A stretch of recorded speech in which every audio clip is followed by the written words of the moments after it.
હાય, કેમ છો? તમે જોઈ રહ્યા છો મારી સ્પેશિયલ સિરીઝ ગાયબ અને ગાયબના આજના એપિસોડમાં તમારું સ્વાગત છે.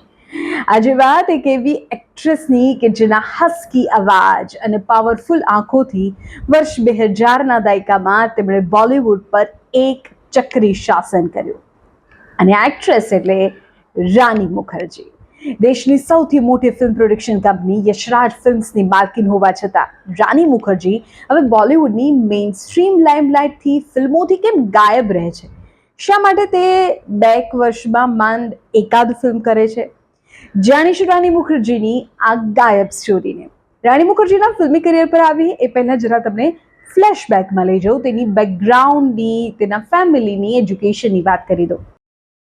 રાની મુખર્જીનો જન્મ થયો 21 માર્ચ 1978, સ્થળ મુંબઈ અને એક પ્રતિષ્ઠિત બંગાળી ફેમિલી. પિતા રામ મુખર્જી એક ફેમસ ડિરેક્ટર અને ફિલ્માલય સ્ટુડિયોના કો ફાઉન્ડર હતા. રાનીએ મુંબઈની SNDT વિમેન્સ યુનિવર્સિટીમાં એજ્યુકેશન લીધું. ત્યાં તેમણે હોમ સાયન્સમાં ગ્રેજ્યુએશન પૂરું કર્યું. અને તમને નહીં ખબર હોય પણ રાની મુખર્જી એક પ્રોફેશનલ ઓડિસી ડાન્સર પણ છે. તેના સ્ટારડમ અને અવોર્ડ્સનો ખ્યાલ હવે તમને આવશે. 1996માં રાજા કી આયેગી બારાતથી તેણે ડેબ્યુ કર્યું. કુછ કુછ હોતા હૈ, સાથિયા, હમ તુમ, વીર ઝારા અને બ્લેક જેવી ફિલ્મોથી તે નંબર 1 એક્ટ્રેસ બની ગઈ. રાનીના નામે 7 ફિલ્મફેર એવોર્ડ્સ છે. તે બોલિવૂડની એકમાત્ર એવી એક્ટ્રેસ છે કે જેણે એક જ વર્ષમાં બેસ્ટ એક્ટ્રેસ અને બેસ્ટ સપોર્ટિંગ એક્ટ્રેસનું ફિલ્મફેર જીત્યો હોય. વર્ષ 2005ની વાત છે કે જ્યારે તેમણે બેસ્ટ એક્ટ્રેસ અને best supporting actress, best actress માટે હમ તુમ માટે અને યુવા ફિલ્મ માટે સપોર્ટિંગ એક્ટ્રેસનો ફિલ્મફેર તેના નામે કર્યો. રાનીની લાઈફનો સૌથી મોટો વિવાદ યશરાજ ફિલ્મ્સના હેડ આદિત્ય ચોપરા સાથેના અફેરનો હતો. આદિત્ય ઓલરેડી મેરિડ હતા, છતાં રાની સાથે તેના સંબંધોની ચર્ચાએ બોલિવૂડમાં ખળભળાટ મચાવી દીધો. રાની પર આદિત્યનું ઘર તોડવાનો આરોપ લાગ્યો. વર્ષ 2014માં રાનીએ ઇટાલીમાં આદિત્ય ચોપરા સાથે એક સિક્રેટ પ્રાઇવેટ વેડિંગ કરી લીધા. 2015માં તેમણે ત્યાં દીકરી અધીરાનો જન્મ થયો.